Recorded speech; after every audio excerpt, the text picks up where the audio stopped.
நம்ம ஹீரோயின் மல்லி கொஞ்சம் கொஞ்சமா நுழைய ஆரம்பிச்சுட்டாங்க.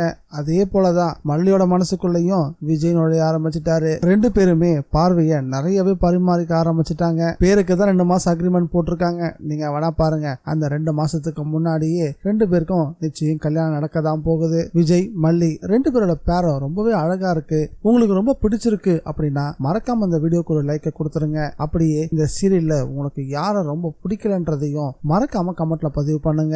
வணக்கம் மக்களே, welcome to TN Vijay review. நம்ம சேனலுக்கு நீங்க ஃபர்ஸ்ட் டைம் வந்திருக்கீங்கன்னா சப்ஸ்கிரைப் பட்டனை பிரஸ் பண்ணி நம்ம சேனலுக்கு சப்போர்ட் பண்ணுங்க. அப்படியே இந்த வீடியோக்கு ஒரு லைக்கையும் கொடுத்துருங்க.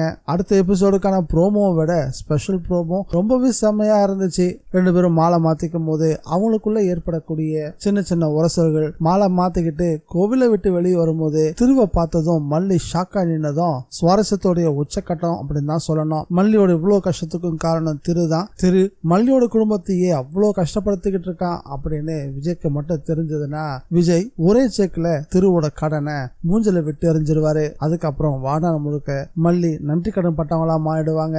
சொல்ல போனா விஜய்க்கும் மல்லிக்கும் இடையில இருக்கக்கூடிய காதலை அதிகப்படுத்த போதே திருவா தான் இருப்பான் அப்படின்னு எனக்கு தோணுது. இத பத்தி உங்களோட கருத்து என்னன்றத மறக்காம கமெண்ட்ல பதிவு பண்ணுங்க.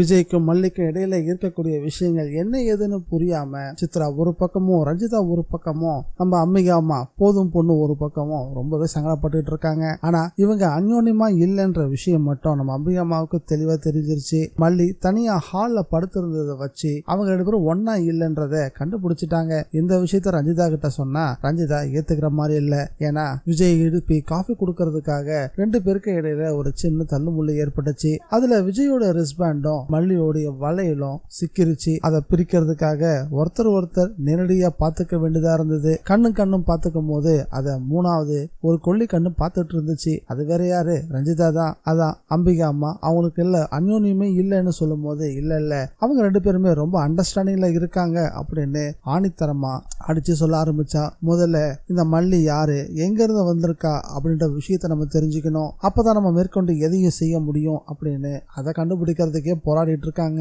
அந்த பொறுப்பை சித்ராவோட வீட்டுக்கார கையில கொடுக்கவும் அந்த ஆளும் வேலையில தீவிரமா இறங்கிட்டாரு. ஏற்கனவே அட்ரஸ கேட்டப்போ ராதாபுரம், கிருஷ்ணாபுரம், பெருமாள்புரம்னு பலமா குழப்பி விட்டாங்க. குழப்பி விட்டதை கூட புரிஞ்சிக்காம இத அப்படியே வந்து சித்ரா கிட்ட சொல்லி திட்டு வாங்கினதுதான் மிச்சம். மறுபடியும் அந்த ஆள்கிட்டயே பொறுப்பு கொடுத்தா கொஞ்சம் கூட முன்பின் யோசிக்காம இன்வெஸ்டிகேஷன் ஆபீசர் மாதிரி நேரா மல்லிகிட்டே போய் உன் ஜாதகத்தை கொடு, நீ என்ன ராசி அப்படின்னு கேட்டா அவங்க இதான் சாக்குன்னு அவங்களுடைய ஒட்டுமொத்த ஹியூமர் சென்ஸையும் அந்த ஆள்கிட்ட காட்ட ஆரம்பிச்சுட்டாங்க.